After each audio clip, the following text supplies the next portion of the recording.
Welcome back to WMAY's coverage of Glenwood Titan football, joined now by head coach David Hay. And last week, tough loss against Rochester, but something I took away from a post-game interview you gave someplace else was you felt like that may have been the best game your team played all season. What was it that you saw both physically and mentally from your team in that ball game that made you say that? Oh, the physical part for sure. I mean, it's definitely the most physical game we played. The defense really played well, played physical. I mean, there's things we did wrong. We got behind in early on. But then also in the second half to play and just step up for the whole team to step up around Jacob after we lost Jack. I was impressed. They handled it. They took care of it. I think they grew up a lot as a team at halftime in the second half, and played well. I mean, we were punching all the way through that game. That game was it got a little wider toward the end, but they kept fighting and made it closer toward the end. But people don't understand. People watch a game like they're watching an NFL game on TV and they're watching the score. That's not a good game. Well, no, it's not that. There's so many other things that you see, especially in a high school football game, that we did better on Friday than we've done through the course of the rest of the year. You mentioned Jacob Alberg. We'll get to him in a second. And you talk about people not really seeing the full game. One thing that stood out to me was the play of your defensive secondary. For a majority of that ball game, did a whale of a job. Guys like Travion Amos, Daniel Brownfield, Isaiah Homeyer. How do you feel they played in that particular game and how they've progressed as this season has gone on? Yeah, they did a good job. I mean, we had I think one big breakdown, but Travion came up and hit somebody hard he's ever hit in his life, and that's kind of for kids like kind of go on there. Camden Lynch has really come on for us this year. Yeah. Really it's his first full year of playing varsity football, and he's just gotten better and better and just stayed disciplined with what he's doing and keeps working. Isaiah Homeyer has really come on as the course of the year went on. I played a little bit last year, running the ball a little bit, but so I think there's some growth there in those guys. We got some young guys playing back there too, and Alberg was playing back there in the first half. But those guys that I mentioned, I think they're just dedicating to doing things right and what they're coached to do, and that you see the improvement.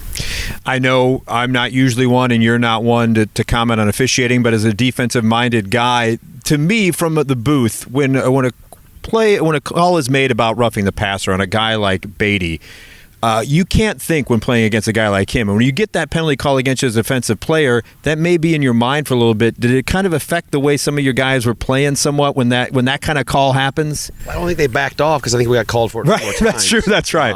And they kept playing physical. And, sometimes, you're playing a quarterback that's more of an option guy. Mm-hmm. You don't know if he's going to let the ball go or not. And, today's people think it's a pass. It's really just option. They're in dive, really veer option, dive, and looking for the pitch man out there that he throws a pass to. Mm-hmm. If he pump fakes that and takes it up the field, what are we supposed to do? Right. So, but I don't know that we let off or anything because I think we got 2 more penalties for hitting late. True. So I think the kids, we don't, a physical penalty is one thing, a mental, right, for lack of better putting it, dumb penalty is something else. And I didn't think we made too many dumb penalties. We made some physical ones, but you're going to have that happen in the course of a football game. You talked about the bit of the adversity at halftime. Your starting quarterback goes out. Alberg comes in. And boy, against a really good defense, he really showed out. How close was the competition in the offseason between him and Knutson? And what do you see from him going forward? Well, I mean, he's a sophomore, so it really wasn't Jack was our quarterback going in pretty quick. I mean, I don't think there was a competition. He's grown and he's a different quarterback. He's got different skills than Jack does. I mean, Jack was our quarterback from way early in the summer, but so there wasn't that much of a competition. But Jacob brings other things to the table, and really that whole offense just played better. But not really better, but they just got his back. The offensive line, we talked to at halftime. For last Friday night was Titans Fight Together night. There couldn't have been a better example of adversity when you get a sophomore in there. And you can look at him, and he had some big eyes. At halftime, he knew that was going to happen, but not when he got there on the field when he knew his guys were with him. So they certainly fought together in that second half. Does that speak to the one way that you guys have at the program here and the way the culture is here at Glenwood? Well, I hope it is. I hope it does. I hope that they look at things like that. It doesn't matter who's out there, that those guys are going to get each other's back. I certainly hope it does.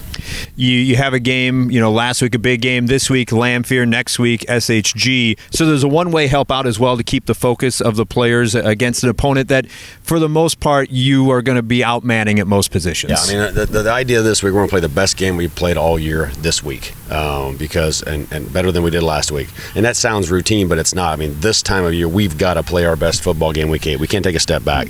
Every practice, every game, every rep, you get better, you get worse.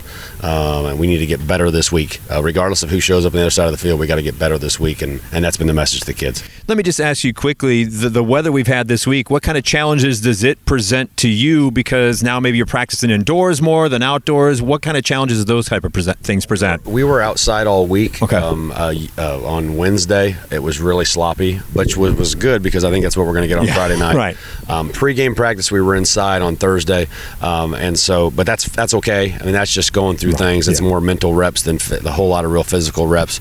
So it hasn't hurt us. In fact, I hope that our practice feels pretty sloppy.